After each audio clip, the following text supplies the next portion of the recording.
कहानी है रामपुर गांव की, जहां के मर्द महिलाओं को हमेशा नीचा दिखाने की कोशिश में रहते। अरे अभी तक खाना नहीं आया, क्या मुझे एक और शादी करने की जरूरत है? नहीं जी नहीं, ऐसा मत करना, वरना मैं कहाँ जाऊंगी। खाना लेकर मैं अभी आई जी। गांव की पंचायत में भी फैसले हमेशा औरतों के खिलाफ ही रहते। मैं जो फैसला सुनाता हूँ वो भगवान की आज्ञा होती है। इस लड़के ने अपने मन से शादी करके अच्छा नहीं किया। लड़के को घर भेज दो और इसकी शादी इसकी जाति की किसी लड़के से करवा दो, लेकिन ये लड़के, इसे तो गांव के बाहर निकाल दो। नहीं नहीं जमींदार साहब, ये क्या बोल रहे हैं? ऐसा नहीं हो सकता। मेरी बेटी मासूम है, इसे अच्छे बुरे की समझ नहीं है। अरे कहाँ जाएगी ये बेचारी? कहाँ जाएगी? इतनी चिंता है तो पूरे परिवार का गांव निकाला कर देते हैं। बेचारे पूरे बसे बसाए परिवार को गांव छोड़ना पड़ता है। चाहे जो हो, अगर बेटियों को कंट्रोल नहीं कर सकते तो गांव में रहने का कोई मतलब नहीं है। यहाँ औरतों को दब कर रहना होगा। कोई भी अपने हिसाब से कुछ नहीं कर सकता, सब ईश्वर की मर्जी से ही होगा। तभी गांव का एक आदमी दौड़ा दौड़ा आता है। सरपंच साहब, जमींदार साहब, वो कालिया है ना, उसकी बेटी पढ़ने के लिए शहर जा रही है।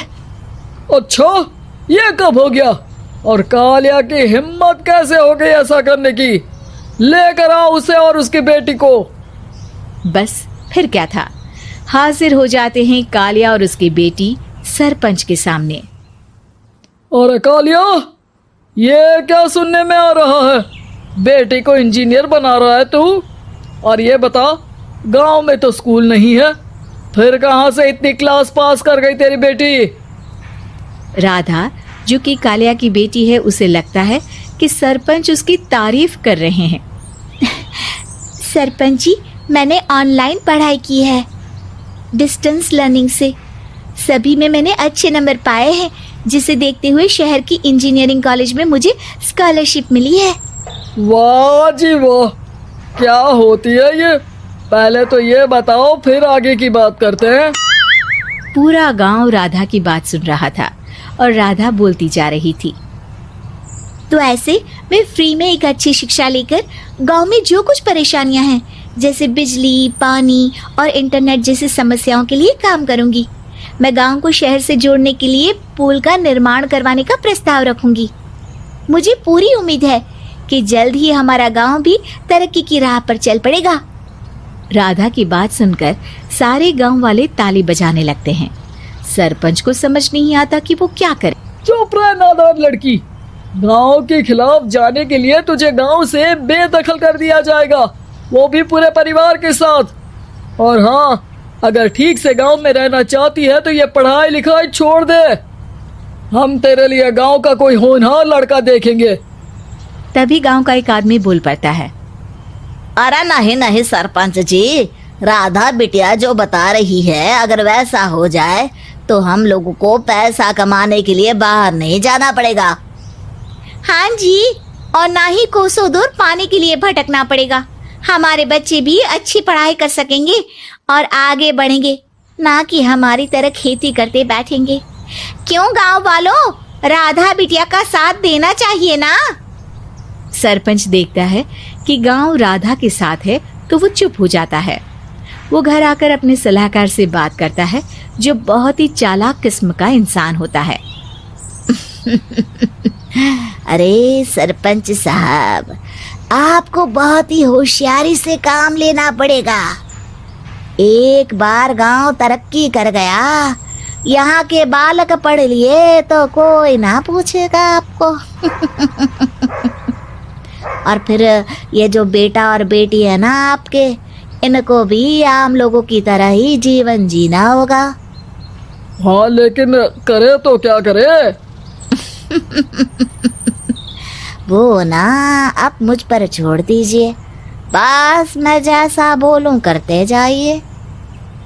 अगले रोज सुबह जब गांव वाले सोकर उठते हैं तो राधा के घर के बाहर और साथ ही वो लोग जिन्होंने राधा का सपोर्ट किया था, उनके घर के आगे लाल रंग से कल आऊंगी लिखा होता है।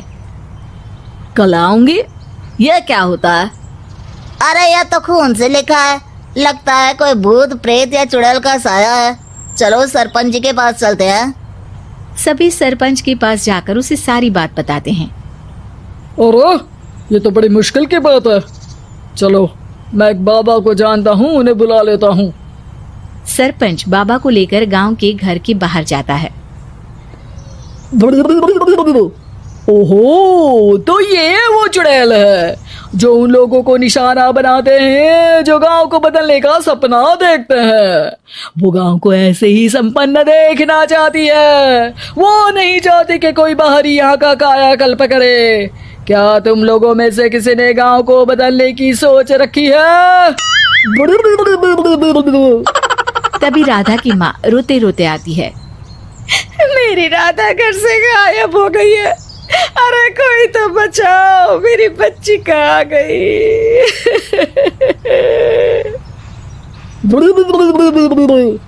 ले गई वो चुड़ैल, तेरी बच्ची को ले गई।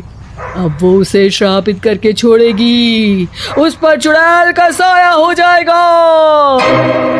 तभी बुरी सी हालत में राधा भी वहां आ जाती है। उसके बाल चुड़ैल की तरह फैले होते हैं और कपड़ों में खून लगा होता है। सभी राधा को देखकर डर जाते हैं। माँ, पता नहीं मुझे कौन उठा कर ले गया था। अरे दूर दूर हो जा चुड़ैल, अब हम लोग इस गांव में नहीं रुकेंगे। अरे कैसी बातें कर रहे हैं आप? कल तो आप मेरे भरोसे गांव का हुलिया बदलने, अपने बच्चों को पढ़ाने और तरक्की उन्नति की बात कर रहे थे, तो आज क्या हो गया आपको? ये फिर तुम लोगों को बहकाएगी। ये चुड़ैल गांव में आ चुकी है, ऐसे ही ये तुम्हारे घर के बच्चों को भी ले जाएगी। गांव वाले राधा को गांव से बाहर निकाल देते हैं। उसके माँ बाप रोते रहते हैं, लेकिन गांव वाले नहीं मानते। मैं भी अपनी बहन के साथ गांव के बाहर रहूंगा, लेकिन वो पढ़ाई नहीं छोड़ेगी। वहीं सरपंच के घर पर सलाहकार कहता है। देखा, सांप भी मर गया और लाठी भी नहीं टूटी।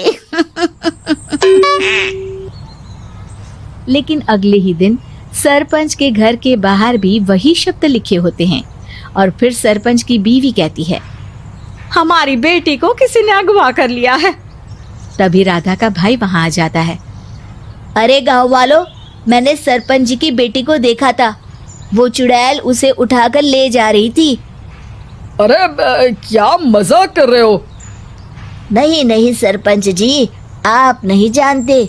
वो चुड़ैल अब आपकी बेटी में आ जाएगी, जैसे राधा के अंदर आ गई थी। तभी सरपंच की बेटी वैसी ही हालत में वहां आती है जैसे राधा आई थी। पापा, पता नहीं कैसे मैं गायब हो गई थी।